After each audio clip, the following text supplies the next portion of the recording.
Bonjour Thibaut Agoston. Bonjour Jonas. Bonjour. Bienvenue à vous aussi. De quoi vous nous parlez ce dimanche ? Week-end de votation oblige. Alors, ce dimanche, on ne va pas parler de politique suisse, mais de politique française et comment aborder le sujet de la présidentielle française sans faire le portrait de celui dont tout le monde parle en ce moment, Fabien Roussel du parti que... Non, évidemment, je rigole Jonas. Aujourd'hui, on va faire comme Cyril Hanouna et Pascal Praud et nous intéresser exclusivement à Éric Zemmour.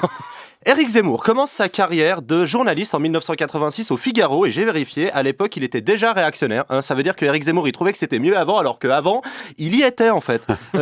Éric Zemmour se fait connaître du grand public 20 ans plus tard en 2006 où il devient chroniqueur à On n'est pas couché. Et franchement je pensais jamais dire ça dans ma vie, mais je préférais cette époque parce que s'il donnait son avis sur le prénom c'était Absatou, mais c'était pas Absatou mais un film comique avec Patrick Bruel.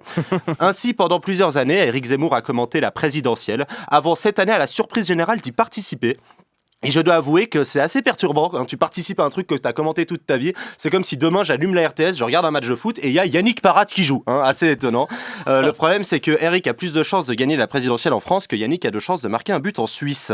Sa candidature prend vite de l'ampleur. J'ai même vu récemment sur une page Facebook, la page Facebook était nommée « Les jeunes avec Zemmour ». Et moi les jeunes avec Zemmour ça me semble absurde. Ça me semble aussi absurde qu'une page Facebook qui s'appellerait « Le troisième âge avec Weshden ». Voilà, Madame Calmiret, Weshden, on a la ref. Ouais, je sais pas. Zemmour accuse souvent sur les plateaux télé les étrangers de voler le travail des Français.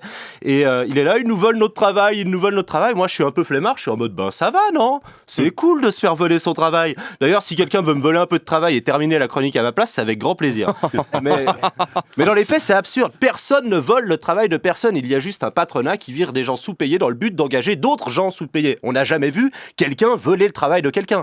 T'as jamais vu un pompier, quelqu'un voler le casque d'un pompier et faire voilà, je suis pompier, je t'ai volé ton travail.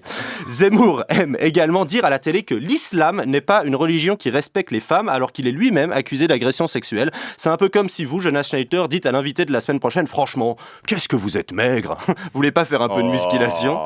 De toute façon, chaque fois, la présidentielle française, j'ai l'impression que c'est la même chose. C'est une sorte d'énorme tournoi de ping-pong où la finale voit s'affronter le fils de l'organisateur, en l'occurrence Macron, contre un pongiste manchot, en l'occurrence soit Zemmour, soit Le Pen.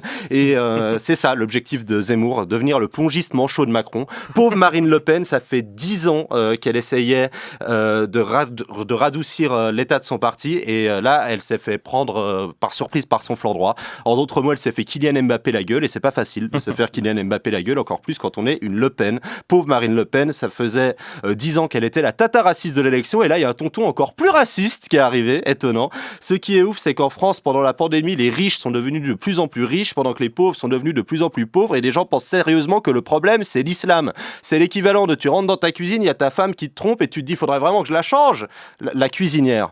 En résumé, il y a ceux qui trouvent que on parle trop de Zemmour, il y a ceux qui trouvent qu'on parle pas assez de Zemmour et il y a ceux qui trouvent qu'il faudrait tout simplement arrêter de parler de Zemmour mais qui viennent de faire une chronique de 3 minutes sur le sujet. C'est juste.